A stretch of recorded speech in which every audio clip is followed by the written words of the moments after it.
అనువుగాని చోట నధికుల మనరాదు, కొంచెముండుటెల్ల కొదువ కాదు, కొండ అద్దమందు కొంచెమై ఉండదా, విశ్వదాభిరామ వినురవేమ. మనకు తగని ప్రదేశములో మనం గొప్పవారమని ఎక్కువగా అనుట మంచిది కాదు.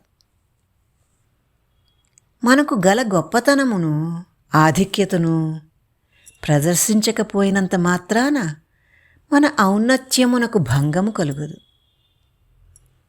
కొండ ఎంత పెద్దదైనను అద్దంలో చూచినప్పుడు చిన్నదిగానే కనిపించును కదా.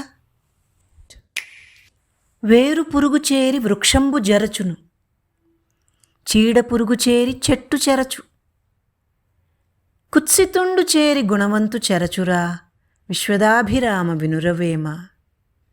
ఓ వేమ, ఓ మహావృక్షము అడుగు భాగమున చేరిన వేరు పురుగు ఆ వృక్షమును చంపివేయును, ఒక చీడ పురుగు చెట్టును నాశనము చేయును. అట్లే దుర్మార్గుడు మంచివారిని చెడగొట్టును గదా.